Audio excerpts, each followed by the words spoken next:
Panibagong ganap na naman nga sa babaeng walang kapaguran at hindi pa pinapakasalan, naksyuta. Ay Diyos ko, ilang araw na nga lang ay magpapasko na pero yung bahay namin ay mistulang bodega pa nga. Abay hindi kami dadalawin ni Santa Claus kung ganyan karumi ang bahay. Kaya naman napagdesisyonan namin ni Bebo na maglinis nga ngayong gabi. Sabi ko sa kanya, dapat mag-general cleaning kami dahil kahit saan nga kami mapunta, ay napakarami namin tambak. Napakasakit talaga sa mata kapag ka nakikita mong sobrang dumi na nga ng bahay. Pero anong magagawa natin kung pare-pareho tayong pagod? Pabili na nga ako ng bagong walis tambo at kami nga dalawa ni Bebo ay inayos nga muna namin itong mini kitchen namin dahil Diyos ko, samut-sari at tambak-tambak nga yung mga stock. Maliit pa nga lang itong bahay namin, partida. Paano pa kaya kapag ka nakabili na kami ng malaki? Diyos ko, talaga naman ma-overpatig na ako. Habang nililinis nga ni Bebo itong electric fan namin, nagpatulong na ako dito kay Shira Vlogs na assemblein itong Christmas tree na binili ko nung November. Panuka.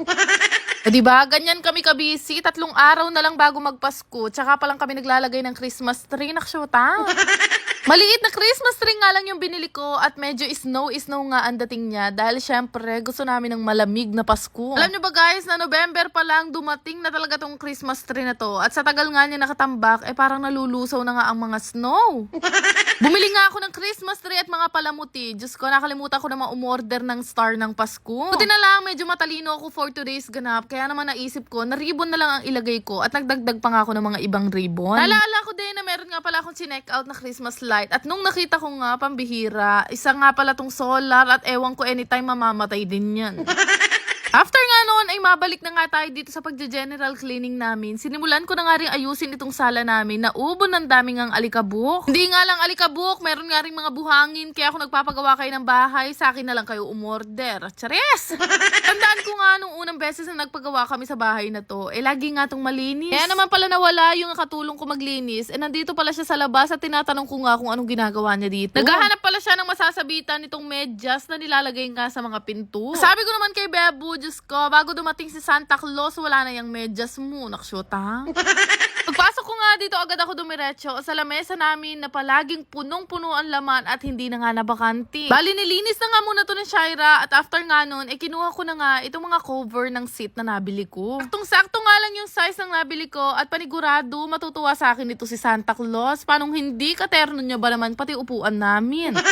After nga nun ay may bigla nga ako naalala kaya pumasok ako dito sa CR para maglinis na nga nitong mga makeup brush ko. Sobrang importante maglinis ng mga makeup brush natin dahil halos araw-araw ko nga ginagamit tong sa akin. At dahil tapos na nga ako maglinis ng mga makeup brush ko, syempre ano pa bang gagawin natin? Nandito na ako sa CR, magkadkad na tayo ng mga takla, naksyota.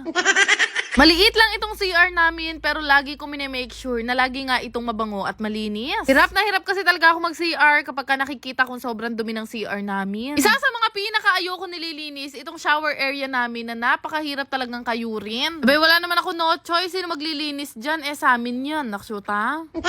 Naman kahit kaka-nail extension ko lang, abay wala tayong magagawa, wag kang lagu-lagu, mga dkad ka dyan.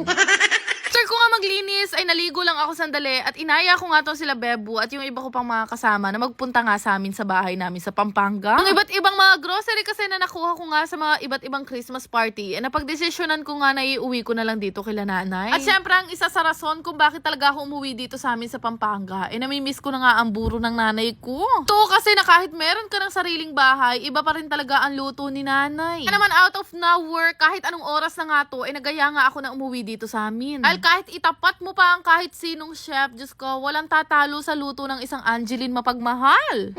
Pinguuwi nga ako dito sa amin sa Pampanga, alam na agad ni Nanay Angeline mapagmahal kung ano iluluto niya sa akin. Napaluto pa nga ako sa kanya ng paksiw na bangus na talaga namang crave na ako ng ilang araw na. At syempre, hindi pwedeng mawala ang buro ni Nanay Angeline mapagmahal. Sabi niya nga, wala na daw siyang nabiling iba pang isda, kaya naman tinapa na lang yung pinrito niya sa akin. Pineni nga manuwan ko, hindi na naman masusundan yung day 1 ko ng pag-gym.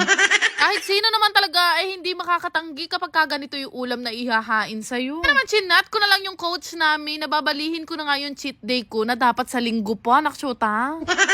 Sana lang din talaga hindi niya nga tumapanood dahil ang chika ko sa kanya naka-half rice lang ako ngayong gabi. Paano ko nga ba ma-achieve ang puso ng isang Catherine Bernardo kung pangalawang kanin ko na to? Pero hayaan na natin. Baka kasi kapag ka ganun nakaliit ang puson ko, iwan din ako ni Bebo. Chares! Katapos nga ng buro at tinapa, dinali ko na nga itong niluto namang paksiw ni nanay na nilalagyan ko nga ng bagoong. Talaga naman wala ka ng ibang masasabi kundi kanya manaken saken. Sem break na rin pala ni Deche, kaya naman iiwan ko na nga muna siya dito sa Pampanga. At wala naman kami iba pang gagawin kung hindi magchismisan at inabot na nga kami ng halos madaling araw na. Dahil napuyat ko na nga ang aking nanay at tatay, nagpaalam na nga kami sa kanila dahil sa Pulilan pa kami uuwi. Yung pa nga lang iniisip ko kung ano i-chat-chat sa akin ng coach namin pag napanood niya yung kinain ko, nakshuta.